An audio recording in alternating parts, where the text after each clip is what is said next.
All right, exercise number 15 in the There On My Favorite series is a completely body weight exercise that is called the crab toe touch.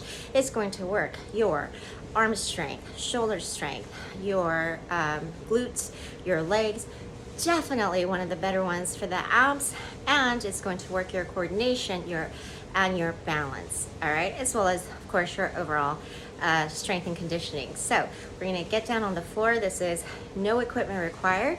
I would just suggest, being on a cushion surface so that we give our palms a little bit of a give. Okay, so I'm going to actually run through the exercise first, some few reps, because it's hard for me to talk and not go all over the place on this one. So we'll get set up with our feet shoulder width apart on the floor, knees bent. Our hands are to the side of our hips and behind us, fingers pointing forward. Okay. So from here, we'll hike up, engage your core, hike the pelvis up. Your arms are nice and straight, and even if like you're able to do, you're ready to dip into a tricep dip here, so don't completely lock it out like this, okay?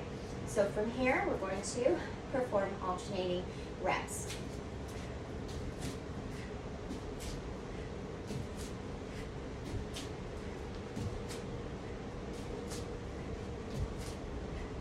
Okay. So you can see the challenge with the coordination and the balance required, because we're taking one limb away from the top and the bottom. Okay, a couple of tips here. First thing, balance.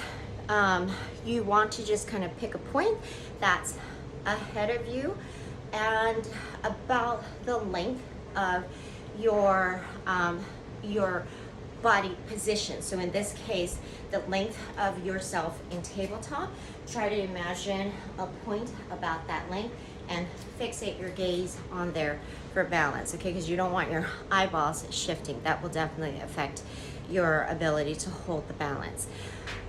The other thing, if you find that you don't have the strength, and your initial intuition would be to maybe slow it down. It actually works the opposite way.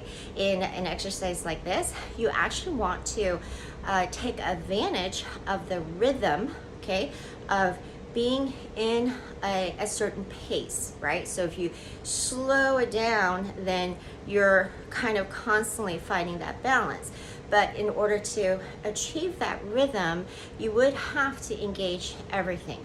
So if you don't have the strength to keep engaged throughout, then what you would do is get into that rhythmic pace by just shortening, right, the reach. So just kind of tap towards your shin, okay? Your hips will remain more still, right, because you don't have the reach that you need to go, or as much of the rotation. So just keep it short and just get into a rhythm here. You're still getting great core work, right? Now, to make it harder, of course, you're really going to focus on being super engaged and a really nice, clean finish at the reach and the toe tap with that additional slight rotation. So that is a bonus in the ab work, okay? All right, so it's going to get your conditioning as well as strength in one, depending on how you choose to incorporate it. I like to throw this inside a HIIT session, where I could use this as one of the exercises where I alternate, in the 50-second increments. All right, give it a go.